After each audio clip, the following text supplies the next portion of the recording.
Bonjour et bienvenue sur Radio Cessert, votre podcast quotidien sur l'actualité cyber du jeudi 24 octobre 2024. Je suis Marc-Frédéric Gomez en direct de l'Île-de-France. Vous trouverez dans la description tous les liens qui m'ont permis de créer cette revue d'actualité. Au programme, les escrocs exploitent des cartes SIM d'ascenseurs pour des fraudes massives pouvant aller jusqu'à 500 000 € de préjudice. Le groupe hacker Lazarus détourne un faux jeu défi pour exploiter une vulnérabilité 0-day de Google Chrome. Et enfin, des mises à jour critiques publiées pour corriger des vulnérabilités dans les produits FortiManager, Centreon et les routeurs Cisco ASA.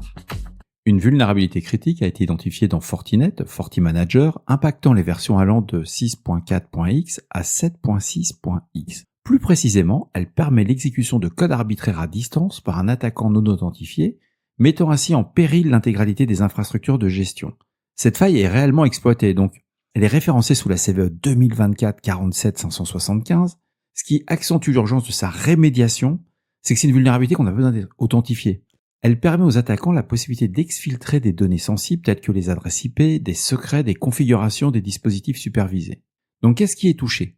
FortiManager Cloud, FortiManager version 6.2 avant la 6.2.13, FortiManager version 6.4 avant la 6.4.15, FortiManager version 7.0.x avant la 7.0.13, Fortinet a recommandé vivement la mise à jour vers les versions corrigées, notamment la version 7.4.5 ou supérieure pour FortiManager Cloud. Des indicateurs de compromission des IOC sont également fournis dans un bulletin de sécurité FG-IR-24-423 publié le 23 octobre 2024, soit hier, pour les entreprises qui ne peuvent pas appliquer immédiatement les correctifs. Des mesures de contournement temporaire sont proposées, bien que certaines puissent être contournées selon les configurations spécifiques. On a regardé, faut patcher. Sinon, vous allez vous faire compromettre, comme on dirait dans le terme cybersécurité, vous êtes ponçable. En cas de compromission suspectée, Fortinet et le CERT-FR recommandent d'isoler les systèmes affectés du réseau, d'effectuer un gel des données pour investiguer en profondeur, et de consulter les guides et fiches réflexes dédiés à la réponse à incidents et à l'endiguation des compromissions. Alors toutes ces fiches, toutes ces bonnes pratiques, elles sont disponibles sur le site du CERT-FR, je vous ai mis le lien. Ça vaut la peine, c'est un très bon fil rouge, c'est un beau document, faut pas hésiter à le partager. Plusieurs vulnérabilités critiques ont été identifiées dans des produits Centreon, notamment Centreon B-Server et Centreon Web. Ces failles référencées sous les CVE 2022-31-160 et la CVE 2024-45-754 exposent les systèmes à des attaques par exécution de codes arbitraires à distance ainsi que des injections de code indirect, donc des failles XSS. Les versions concernées incluent Centreon B-Server version 22.x à 24.x, Centreon Web version 22.x à 24.x aussi est impacté. Il est recommandé aux administrateurs de se référer aux bulletins de sécurité émis par Centreon, notamment les bulletins 13625 et 13707, pour appliquer les correctifs nécessaires. Les mises à jour à déployer concernent l'ensemble des versions affectées et doivent être installées dans les plus brefs délais pour éviter toute exploitation malveillante. Le groupe de hackers nord-coréen Lazarus a exploité une vulnérabilité 0-day de Google Chrome identifiée sous la CVE 2024-49-47 via un faux jeu de finances décentralisées, le jeu Défi, visant les individus dans le secteur des crypto-monnaies. Cette campagne, détectée par Kaspersky le 13 mai 2024, a débuté en février de la même année.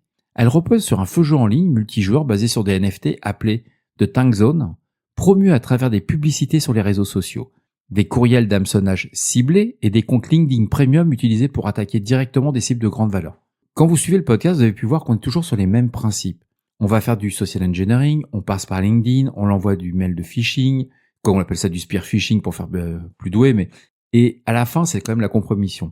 Le site web detankzone.com qui hébergeait ce jeu contenait un script caché exploitant la vulnérabilité donc de la CVE 2024-49-47, une faille de type confusion dans V8, le moteur de JavaScript de Chrome, et en déclenchant cette exploitation via un compilateur JIT de Chrome, les attaquants pouvaient corrompre la mémoire et obtenir un accès complet à l'espace d'adressage du processus Chrome.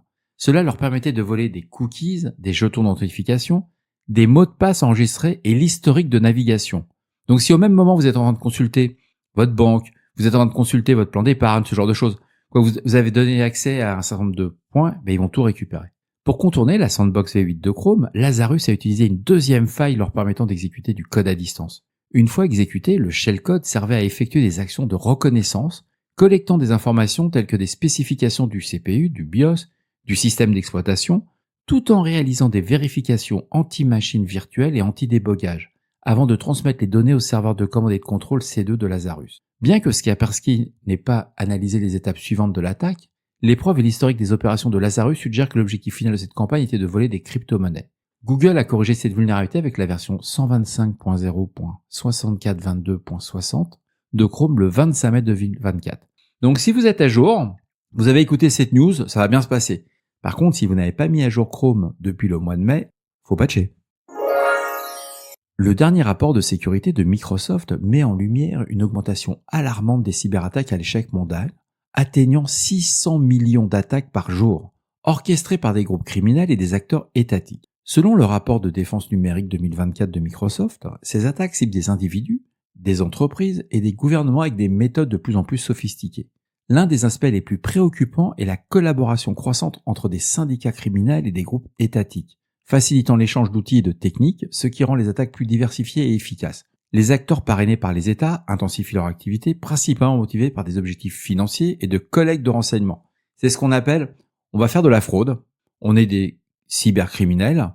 Si on récupère de l'info, l'échange pour avoir la paix, pour pouvoir continuer nos opérations, il faut toujours bien se rendre compte que les groupes d'attaquants, ce sont pas des souhaits à capuche dans un sous-sol. Il y a des loups solitaires. Mais la majorité, c'est quand même des entreprises, entre guillemets, structurées, dédiées au cybercrime. Alors, il y a d'autres exemples qui incluent des acteurs iraniens qui combinent des attaques par ransomware avec des opérations d'influence, ainsi que des groupes nord-coréens qui développent de nouvelles variantes de ransomware, telles que Fake Penny, qui visent les industries de l'aérospatiale, de la défense, on en a déjà parlé. Il y a les efforts chinois qui restent constants avec une focalisation sur Taïwan et l'Asie du Sud-Est. Donc ce rapport souligne également des préoccupations autour des interférences étrangères dans les élections américaines à venir, alors que des acteurs comme la Russie, l'Iran et la Chine exploitent les tensions géopolitiques pour saper la confiance dans les systèmes démocratiques. Pour faire face à ces menaces, Microsoft appelle à une collaboration renforcée entre les secteurs publics et privés, ainsi qu'une amélioration des pratiques de cybersécurité. Parmi les mesures suggérées figurent l'authentification multifacteur renforcée, la réduction de la surface d'attaque et une meilleure protection des infrastructures cloud essentielles pour répondre à l'évolution rapide du paysage des cybermenaces. C'est du rapport tout ça. La MFA, ça protège, mais c'est pas l'idéal. La réduction de la surface d'attaque, c'est simple, vous n'exposez rien sur Internet, ça va mieux se passer généralement. Mais vu qu'on est obligé d'être interconnecté, vous vous retrouvez, vous avez de la surface d'attaque. Meilleure protection des infrastructures cloud, ça sent la demande de financement et c'est assez surprenant. Alors, moi, ce que je vois, c'est dans ce rapport. Le rapport est intéressant. Il y a 600 millions d'attaques par jour.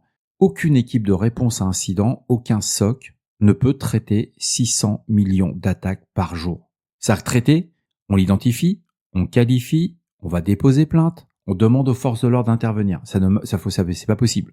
Ce que moi je vois, c'est que ce qui met en lumière, c'est que les États, les forces de l'ordre, quel que soit le pays, le continent, ils ne sont plus en mesure de protéger l'ensemble des citoyens ainsi que des entreprises dans le monde cyber à jour. On assiste à une sorte de privatisation partielle des missions régaliennes des États.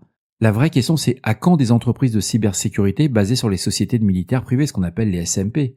Aux États-Unis, il y a bien des contracteurs qui se déploient sur le terrain, ce sont des anciens militaires. Ça choque personne. À suivre. Finissons par cette nouvelle qu'a remontée Clubic. Des cybercriminels innovent en exploitant une faille insoupçonnée dans les infrastructures urbaines, le vol de cartes SIM d'ascenseurs, transformant ces dispositifs essentiels en véritables hubs pour des opérations d'arnaque numérique massive. Cette méthode, connue sous le nom de SIM pumping, permet aux malfaiteurs de détourner les cartes SIM des ascenseurs pour envoyer des SMS frauduleux à grande échelle, provoquant des perturbations majeures et des pertes financières importantes. Les ascenseurs modernes, équipés de cartes SIM pour la maintenance à distance et les appels d'urgence, sont devenus des cibles privilégiées pour les cybercriminels. En s'introduisant dans les compartiments techniques des ascenseurs, souvent sous-protégés, ces malfaiteurs dérobent ces cartes SIM pour les intégrer à des dispositifs permettant l'envoi automatisé de milliers de messages frauduleux. Ces SMS, habilement conçus pour imiter les communications d'institutions crédibles, c'est toutes les faux SMS que vous recevez sur les amendes entaille, sur l'identité numérique, on vous dit votre carte de sécurité sociale. Ça imite aussi des banques, Ce modus operandi, qui cible principalement les immeubles résidentiels et publics, profite de la faible sécurisation donc des infras.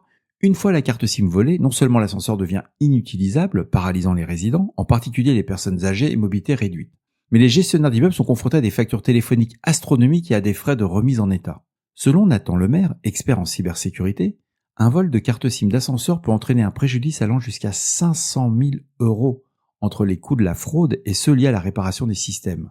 Cette nouvelle forme de cybercriminalité démontre une évolution inquiétante. Ça s'appelle de l'opportunisme. On sait que maintenant les infrastructures physiques sont désormais exploitées pour mener des cyberattaques, parce qu'il faut quand même du physique pour faire une cyberattaque. Il faut soit des serveurs, il faut une ligne internet, il faut du réseau. Et ce phénomène souligne aussi l'urgence d'un renforcement de la sécurité des dispositifs IoT. Quand on parle de l'IoT, pour beaucoup de gens, on pense à des caméras, on va penser à son petit téléphone portable, mais il faut savoir que nos voitures sont équipées aussi de cartes SIM. Pour moi, le game changer, on va devoir aller avancer sur les eSIM, donc sur les cabines d'ascenseur. Ça va demander un investissement massif, bien entendu, de la part des copropriétés, ainsi que pour les constructeurs automobiles. C'est que dans votre voiture ou dans votre ascenseur, ou tout équipement utilisant des cartes SIM, ça sera une eSIM. Et on ne pourra pas la voler. Quoi, il faudra la protéger autour, parce qu'on peut après la voler de façon logicielle, mais pas comme ça. Et voilà, ce podcast de Radio Cesseur du jeudi 24 octobre 2024 touche à sa fin. J'espère qu'il vous a plu, qu'il vous a apporté des informations utiles. Il est sorti tardivement. J'ai passé une nuit très compliquée suite à mon opération de lundi. Donc c'était sympa, un aller-retour aux urgences. Ça explique le petit retard, mais comme vous avez pu le constater, je tiendrai le rythme. J'en sortirai un tous les jours. Donc vous n'oubliez pas, si vous avez des questions ou des suggestions de sujets que vous souhaitez voir abordés dans nos prochaines émissions, laissez-moi un message sur notre répondeur au 07 68 72 20 09. On est là pour vous. Prenez soin de vous et à demain pour un nouvel épisode. Au revoir.